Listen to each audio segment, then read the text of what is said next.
Hello everyone, welcome to the Bihar Teachers History Makers Facebook group. Students, आज हम लोग crash course के अंतर्गत क्लास 12 के मैथ सब्जेक्ट में रिलेशन का 5वां भाग लेकर आए हैं। तो आइए, हमें आशा है आप लोग इसको अच्छी तरह से समझने की कोशिश करेंगे, क्योंकि सब में इक्विवेलेंस रिलेशन प्रूव करना होता है। इसके लिए रिफ्लेक्सिव, सिमेट्रिक और ट्रांजिटिव प्रूव करना होता है। ये तीनों अगर होंगे तो वह रिलेशन इक्विवेलेंस होगा, और तीनों के लिए क्राइटेरिया एक ही है। रिफ्लेक्सिव के लिए क्या होता है आप जानते हैं। रिफ्लेक्सिव के लिए A belongs to R for all A belongs to जो गिवन सेट है वो। सिमेट्रिक के लिए क्या होता है कि AB belongs to R implies BA belongs to R, मतलब ऑर्डर को चेंज कर देंगे।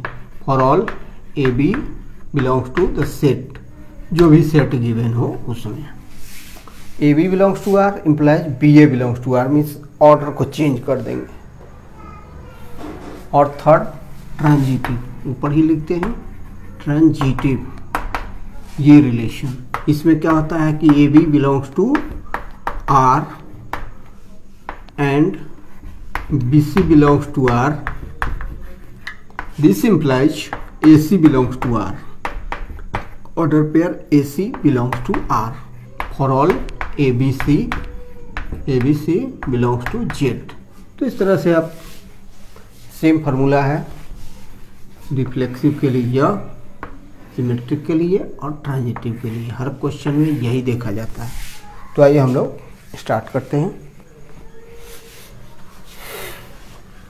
हाँ, तो क्वेश्चन है आपका कि set of all real numbers. S क्या है? Set of all real numbers, सभी रियल नंबर का सेट है एस। और आर जो डिफाइंड है वह है लेस देन और इक्वल टू का।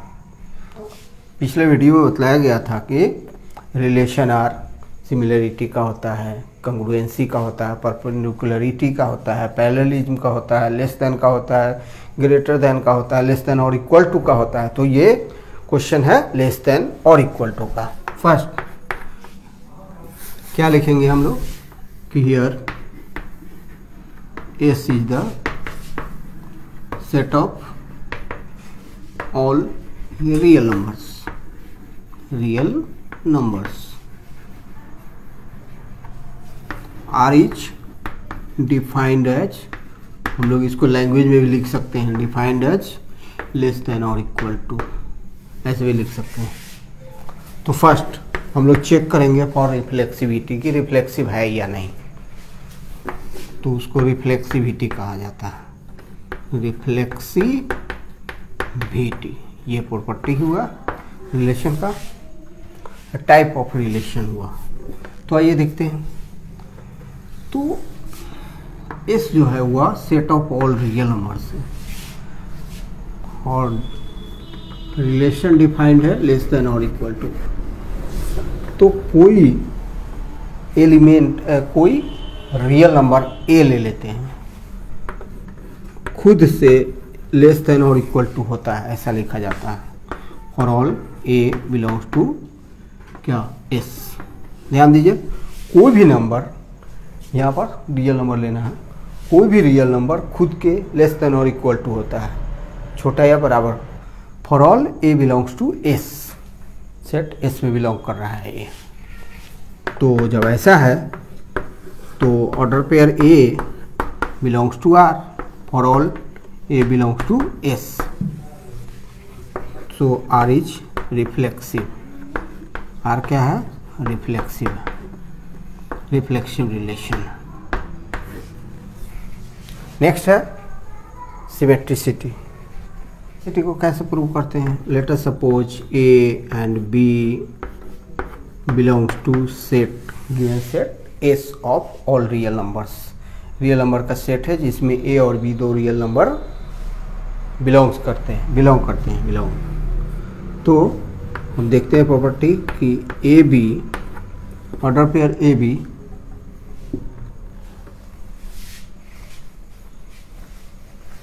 हाँ, तो देखिए for all A b, a कोई रियल नंबर है, बी भी कोई रियल नंबर है, दोनों किस में बिलोंग करते हैं, एस में।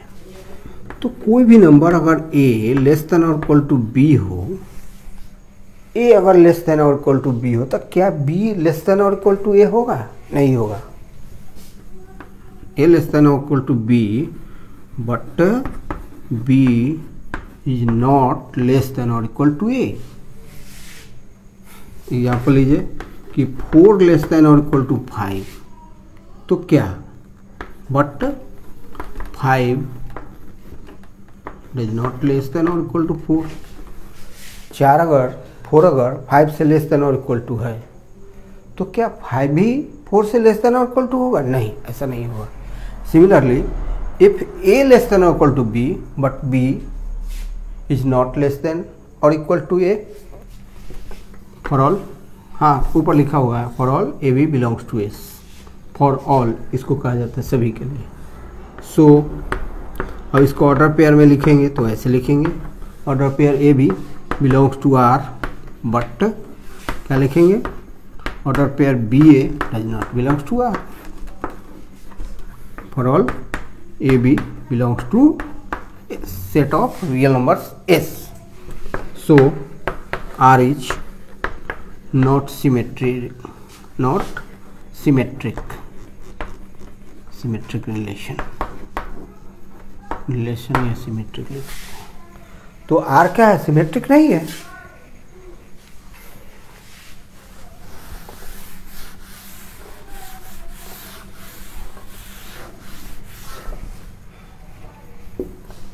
थर्ड है ट्रांजिटिव रिलेशन, ट्रांजिटिविटी लिखें, ट्रांजिटिविटी। तो for all A B C belongs to set of real numbers S. A B C तीनों set of real numbers S में बिलोंग करते हैं। अब देखिए कि ए लेस देन और इक्वल टू बी है, लेट ए लेस देन और equal to b and b less than और इक्वल टू सी, ऐसा हम सपोज करते हैं। तो ए अगर बी से छोटा है या बराबर है, फिर बी सी से छोटा या बराबर है, तो obvious, it is obvious that A must be less than और इक्वल टू सी। इसका मतलब है कि ए सी से छोटा होगा। ए बी से छोटा है या बराबर है, बी छोटा है बराबर है, छोटा या बराबर है सी से, तो ये ऑब्वियस है कि ए सी से छोटा या बराबर होगा। ए लेस देन और equal to c for all a comma b comma c belongs to S. इसको हम लोग कैसे लिखेंगे ऑर्डर पेयर के रूप में, कि order pair A B belongs to R and order pair B C belongs to R implies order pair A C, इसका फर्स्ट एंट्री और सेकंड वाले का second entry, order pair A C belongs to R for all A B C तीनों क्या है, set of real numbers S में belong करते हैं। तो आपने क्या देखा कि आर क्या है, ट्रांजिटिव है। So R is transitive relation या ट्रांजिटिव रिलेशन। अब यहाँ पर आपने क्या देखा कि आर रिफ्लेक्सिव ट्रांजिटिव है और सिमेट्रिक नो बाबा नो, आर सिमेट्रिक नहीं है। यहाँ लिखते हैं सो आर इज रिफ्लेक्सिव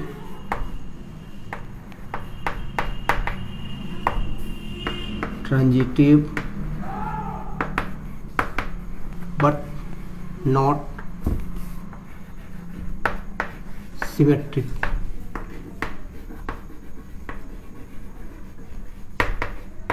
इस तरह से हमने शो कर दिया। तो जैसा कि आप क्वेश्चन देख रहे हैं, यह क्वेश्चन है show that the relation R is defined by a greater than b on N. तो कैपिटल एन को आप जानते हैं कि नेचुरल नंबर का सेट होता है, इज ट्रांजिटिव। क्या कह रहा है कि relation R is transitive but neither reflexive nor symmetric. तो आप जान गए होंगे कि n set of natural numbers है, r a greater than b से डिफाइंड है, ग्रेटर देन से डिफाइंड है, और r को प्रूव करना है कि यह रिफ्लेक्सिव सिमेट्रिक नहीं है बल्कि। तो आइए सॉल्यूशन देखें। Here n is the set of natural numbers, set of natural numbers, natural number का सेट है। r is defined as, ऐसे भी लिखा जाता है, r is defined as greater than, greater than को हम लोग कॉमा में लिखेंगे। r कैसे डिफाइंड है? ग्रेटर देन, मतलब रिलेशन है ग्रेटर देन का। इसको सिंपली समझेंगे कि r क्या है? ग्रेटर देन का रिलेशन। r ट्रांजिटिव है बट रिफ्लेक्सिव नहीं है, सिमेट्रिक नहीं है, रिफ्लेक्सिव नहीं है, सिमेट्रिक नहीं है, ट्रांजिटिव है, यही शो करना है। तो आइए फर्स्ट है रिफ्लेक्सिविटी, चेक करते हैं। रिफ्लेक्सिविटी के लिए चेक करते हैं, रिफ्लेक्सिविटी के लिए चेक करते हैं। तो कैसे चेक करेंगे? कोई भी नंबर हमने लिया, नेचुरल नंबर, जैसे 3 लिया, तो क्या 3 मोर देन 3 होता है? 3 मोर देन 3 होता है? नहीं होता है। Similarly a not greater then a, 3 is not greater than 3, similarly a not greater than a, जहाँ की a क्या है? a belongs to n। सो हम लोग इसको ऑर्डर पेयर के रूप में कैसे लिखेंगे? Order pair a does not belongs to r, for all a belongs to n। तो r क्या है? रिफ्लेक्सिव नहीं है, r is not reflexive, not reflexive।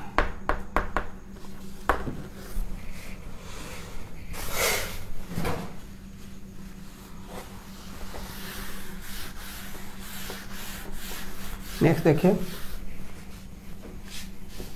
दूसरा है सिमेट्रिसिटी। सिमेट्रिसिटी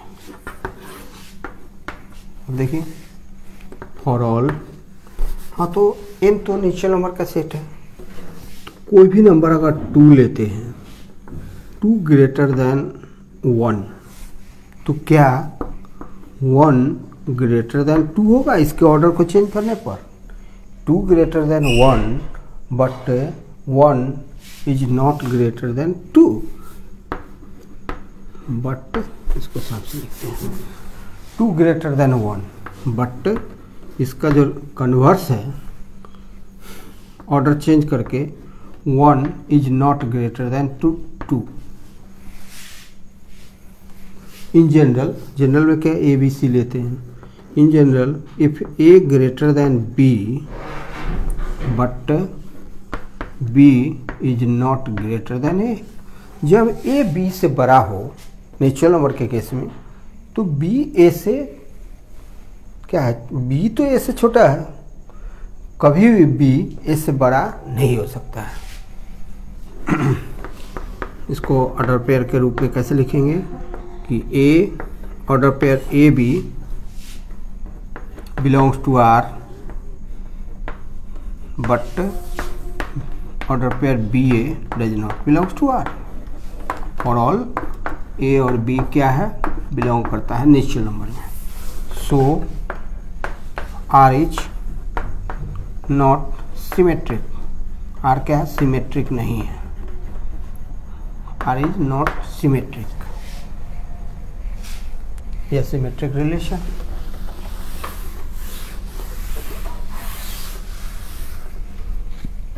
थर्ड देखिए, transitivity.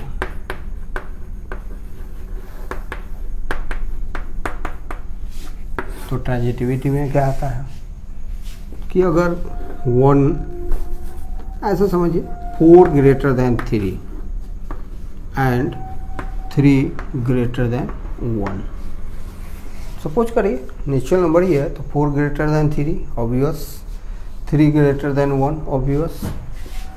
This implies 4 is always greater than 1. ऐसा अगर होता है तो 4 हमेशा ही 1 से बड़ा होगा. इन जनरल ए बी लेते हैं कि let A greater than B and B greater than C. मान लेते हैं कि ये बी से बड़ा है, बी सी से बड़ा है, ठीक है. तो क्या होगा, इसका मतलब है कि ये सी से बड़ा होगा. This implies A greater than C, जो कि सही है, which is true, which is true, चाहे इज ट्रू, सही है.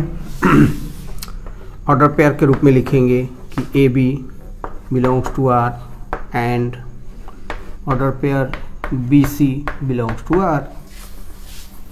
This implies first entry A, last entry C. Order pair A C belongs to R. For all A B C belongs to set of natural number n. तो आपने क्या देखा कि R transitive है, so R is transitive. R is transitive relation, transitive relation. इस तरह से जो प्रूव करना था आपने प्रूव कर दिया. ट्रांजिटिव रिलेशन है. रिफ्लेक्सिव पहले प्रूव किया जा चुका है कि रिफ्लेक्सिव नहीं है, न ही सिमेट्रिक.